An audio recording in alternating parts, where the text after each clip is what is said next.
हमने आपसे कहा था कि बहुत बड़ी खबर आने वाली है सऊदी अरब से। मक्का में सऊदी अरब, तुर्की और पाकिस्तान के दरमियान मुश्तरका दिफाई सरबराही इजलास हुआ है, जिसमें से फरीकी मुश्तरका दिफाई मुआहदे पर दस्तखत कर दिए गए हैं। It is a remarkable development. It is a powerful security development. My God, ये सब इकट्ठे हो जाएंगे तो it will be a very powerful. Pakistan के वजीर आजम शहबाज शरीफ और फील्ड मार्शल सैयद आसिम मुनीर के सऊदी अरब पहुंचते ही इंतहाई तशवीशनाक खबरें मौसूल हो रही हैं। अब से चंद घंटों में या शायद इसी वक्त सऊदी अरब के शहर जद्दा में सऊदी अरब, पाकिस्तान और तुर्किया के दरमियान में एक डिफेंस पैक्ट साइन हो रहा है। जब पाकिस्तान के वजीर आजम और फील्ड मार्शल सऊदी अरब लैंड करते हैं, उसी लम्हे यमन के हौसियों की तरफ से ये कार्रवाई होना, और इसी 24 घंटे में हुतीज ने यमन के अंदर जो यमनी मिलिट्री है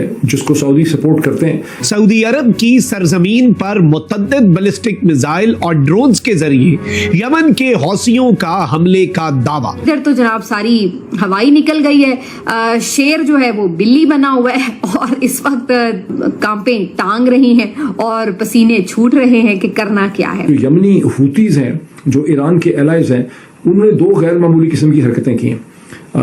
ये उन्होंने क्यों की है ये मुझे कोई क्लियर नहीं हो सका। शायद उनको पता था कि ये डिफेंस पैक्ट साइन हो रहा है उसके ऊपर और इसका, और ये एक तरह से ईरान के या उन लोगों के खिलाफ डिफेंस पैक्ट साइन हो रहा है। एन उसी मौके पर जब पाकिस्तान के वजीर आजम और फील्ड मार्शल सऊदी अरब लैंड करते हैं, उसी लम्हे यमन के हौसियों की तरफ से ये कार्रवाई होना और दर्जनों हलाकतें। हम लाते हैं टॉक शोज और अनलिमिटेड एंटरटेनमेंट सिर्फ यूट्यूब पर। अगर आपने अभी तक हमारा चैनल सब्सक्राइब नहीं किया तो अभी सब्सक्राइब करें और बेल आइकॉन को क्लिक करके हमारी लेटेस्ट वीडियोस के बारे में अपडेट जानें।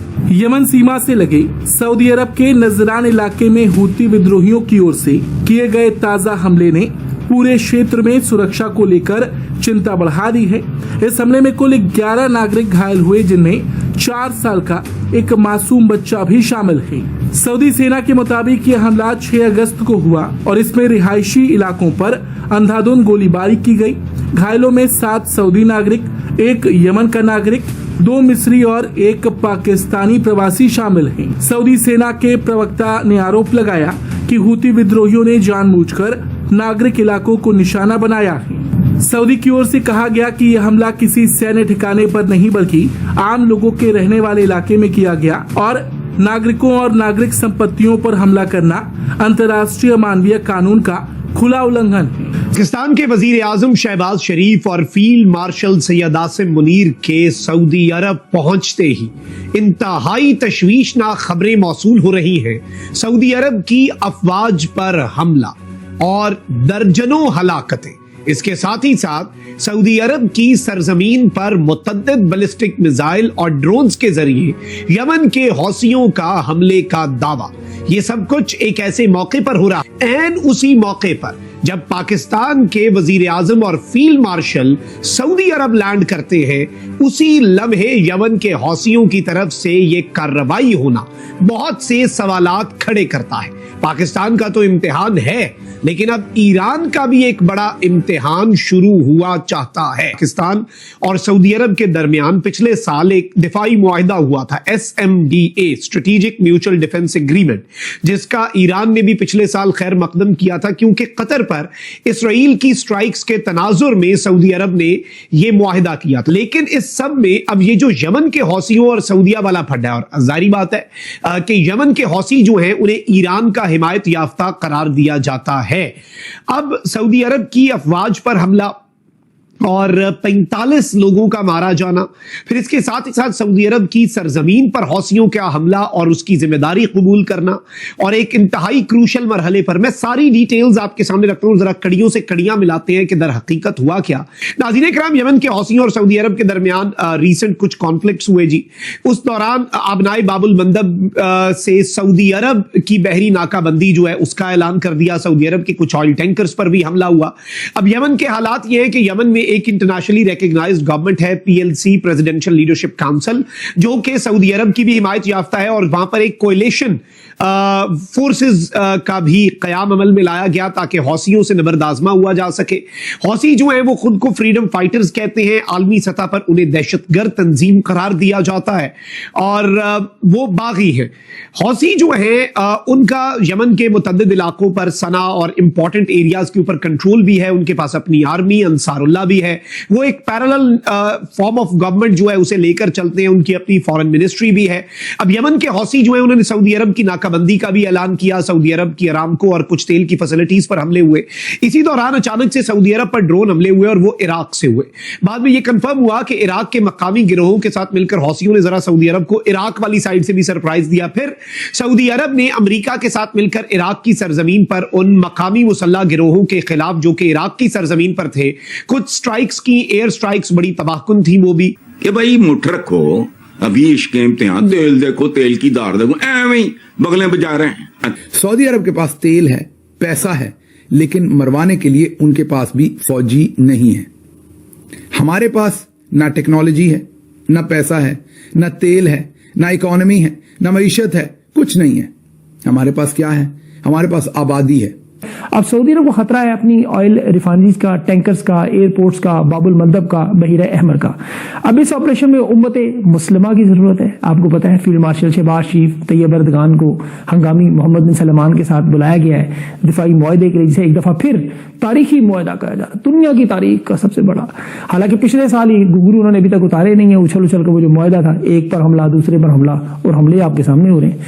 हरमैन शरीफैन के तहफ़्फ़ुज़ के वो ड्रामे सारे आपको याद होंगे। अच्छा, ये बिल्कुल इनकी पुरानी तस्वीरें आप देखें ना, कभी इस्लामी कार्ड खेला जाता है जो युगांडा के जनरल ईदी अमीन से लेकर पाकिस्तान के हर जर्नल के साथ हुआ है, मार्शल आर्ट लगाने से पहले या किसी के क़याम से पहले या पाकिस्तान में इक़्तिदार की तब्दीली से पहले खाना काबा जाते थे। दोस्तों, आपको पता है कि कुछ समय पहले सीरिया में तख्ता पलट हुआ था। जो सीरिया में तख्ता पलट हुआ था, वहां पे एक अलकायदा का टेररिस्ट आज की तारीख में राष्ट्रपति है। वो अलकायदा का टेररिस्ट है। उसके ऊपर 10 मिलियन का अवार्ड था। ये देख सकते हैं ट्वीट देखिए। वही बंदा जिसको एक जमाने में जोलानी करके बोलते थे, वो है अहमद अल-शरा, आज की तारीख में राष्ट्रपति है सीरिया का। वो क्या बोलता है? वो ये बोलता है कि मुझे एक डिफेंस डील करनी है इजराइल के साथ। ये देखिए, नई स्टोरी आ गई। इजराइल के साथ जोलानी जो है, या अहमद अल-शरा देख लीजिए, वो करेगा इजराइल के साथ डिफेंस डील। वो कहता है कि मैं चाहता हूं। यहां पे लेबनान कहता है कि हम भी चाहते हैं इजराइल के साथ बिल्कुल पीस हो जाए, हम नहीं चाहते इजराइल के साथ लड़ना। इजराइल ने बोला भाई हम भी नहीं चाहते तुमसे लड़ना। ये हिजबुल्लाह बीच में आ रहा है। ये सब बातें मैं आपको क्यों बता रहा हूं? मैं इसलिए बता रहा हूं दोस्तों, क्योंकि अहमद अल-शरा वो एक टर्किश इंटेलिजेंस का एसेट है। He was funded, armed, and he was helped with mobilisation and intelligence sharing and funds by Turkish intelligence. ये फोटो देखिए अपने स्क्रीन पे, कई बार मैं पहले दिखा चुका हूं, आज फिर दिखाता हूं आपको फोटो। इस फोटो में अहमद अल-शरा गाड़ी चला रहा है, थोड़ा सा स्क्रीन पे रिफ्लेक्शन है, लेकिन जो उस तरफ बैठा है, क्योंकि लेफ्ट हैंड ड्राइव गाड़ी है, तो आपको लेफ्ट हैंड साइड में आपको अहमद अल-शरा दिख रहा है। उस जमाने में प्रेसिडेंट नहीं था, लेकिन ये डेमास्कस में अपनी फौजें लेकर आ गया था। प्रेसिडेंट तो आज की तारीख में है, लेकिन उस जमाने में जब ये गाड़ी चला रहा है तो उसके को पैसेंजर जो है, वो जो बंदा है, he is the head of Turkish intelligence. ये टर्किश इंटेलिजेंस को ड्राइव कर रहा है। और ये हो गया था हफ्ता 10 दिन के अंदर अंदर। ये डेमास्कस पहुंचा, हफ्ता 10 दिन के अंदर टर्किश इंटेलिजेंस वहां पे पूरी फैली हुई थी। उसका चीफ आया था मिलने के लिए। दुनिया से छुपाने की भी कोशिश नहीं करी। अब एक बात बताइए मुझे, टर्की जो है वो नेटो का मेंबर है, तो अगर टर्की सऊदी अरब और पाकिस्तान के साथ एक डील करता है, म्यूचुअल डिफेंस एग्रीमेंट करता है, कोई भी डिफेंस पैक्ट साइन करता है, तुर्की को खतरा किससे है? सबसे पहले मैं ये जानना चाहता हूं। मेरा एक सवाल है और मैं चाहता हूं आप कमेंट्स में लिखिए और मुझे यह बताइए कि तुर्की को असल में खतरा किससे है? कौन है जो तुर्की पर अटैक करने वाला है? पहली चीज, कौन है जो सऊदी अरब पे अटैक करने वाला है? Who's attacking Saudi Arabia? आप पिछले अगर 4-5 महीने का, 6 महीने का डेटा ले लेंगे तो आपको पता लग जाएगा कि वो कौन सा देश है जिसने सऊदी अरब पे अटैक करा है। सऊदी अरब पे अटैक करने वाले या तो ईरानियंस हैं, या ईरानियंस के प्रॉक्सी हुथीस, यही तो कर रहे हैं, और कौन कर रहा है भाई? सऊदी अरब पर अटैक और कौन? आपको लगता है कतर अटैक कर रहा है उसके ऊपर? नहीं, एब्सोल्युटली नॉट। सऊदी अरब का काउंटर आता है, जो कि सऊदी अरब ने पब्लिकली नहीं बोला, पब्लिकली बिल्कुल नहीं बोला, लेकिन उसने ये अपनी बात जाहिर की है अमेरिकन के सामने कि यार देखो, तुम पब्लिकली ये सब बातें मत करो। कारण ये है कि अगर तुम नहीं दोगे न्यूक्लियर टेक्नोलॉजी तो China will give it to us, the Russians will give it to us. ऐसी क्या दिक्कत है कि जो कि सिर्फ तुम्हारे पास है और कोई नहीं है? बीच में पता लगता है कि डोवाल साहब चले गए सऊदी अरब, न्यूक्लियर टेक्नोलॉजी तो भारत के पास भी है। अब इनको यह पता लग गया कि जो एग्जिस्टेंशियल थ्रेट है वो ईरान है, और सब लोग ये सारे के सारे काम करके इसके साथ डील साइन करो, इसके साथ डील साइन करो, ये करो। ये क्यों हो रहा है? ये इसलिए हो रहा है क्योंकि लोग कह रहे हैं कि एक ना एक दिन ये लड़ाई खत्म होगी अमेरिका और ईरान की।